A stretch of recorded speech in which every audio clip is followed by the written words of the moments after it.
Hello നമസ്കാരം. അങ്ങനെ കാത്തിരിപ്പിനൊടുവിൽ നമ്മളെല്ലാവരും ഏറെ ആകാംക്ഷയോടെ കാത്തിരുന്ന ഒരു ചിത്രം ഇപ്പോൾ OTT റിലീസ് ചെയ്തിരിക്കുകയാണ്.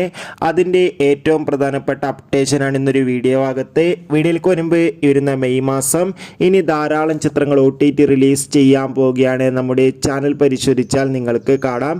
നേരെ ഇന്നത്തെ വീഡിയോയിലേക്ക് പോകാം. Welcome to film media Malayalam. ഇപ്പോൾ OTT റിലീസ് ചെയ്തിരിക്കുന്ന ചിത്രമാണ് ഫഹദ് നായകനായി ഈ വർഷം തന്നെ തിയേറ്ററുകളിൽ റിലീസ് ചെയ്ത വമ്പൻ ചിത്രമായിരുന്നു ആവേശം. ചിത്രത്തിന് വൻ വിജയം തന്നെയായിരുന്നു സ്വന്തമാക്കാൻ വേണ്ടി സാധിച്ചിട്ടുണ്ടായിരുന്നത്. അതുകൊണ്ട് തന്നെ എല്ലാ സിനിമാ പ്രേമികളും ഒരേപോലെയായിരുന്നു ആവേശം എന്ന ചിത്രത്തിൻ്റെ OTT റിലീസിനായി കാത്തിരുന്നത്. ചിത്രത്തിൻ്റെ OTT അവകാശങ്ങൾ സ്വന്തമാക്കിയിട്ടുള്ളത് ആമസോൺ പ്രൈം വീഡിയോസ് എന്ന OTT പ്ലാറ്റ്ഫോമാണ്. അതോടുകൂടി ചിത്രത്തിൻ്റെ സാറ്റലൈറ്റ് അവകാശങ്ങൾ ഏഷ്യാനെറ്റും സ്വന്തമാക്കിയിട്ടുണ്ടെന്ന് കൺഫേം ആക്കിയിട്ടുണ്ട്. ഇപ്പോൾ മുതൽ ചിത്രം ആമസോൺ പ്രൈം വീഡിയോസ് എന്ന OTT പ്ലാറ്റ്ഫോമിലൂടെ ലഭ്യമാണ്.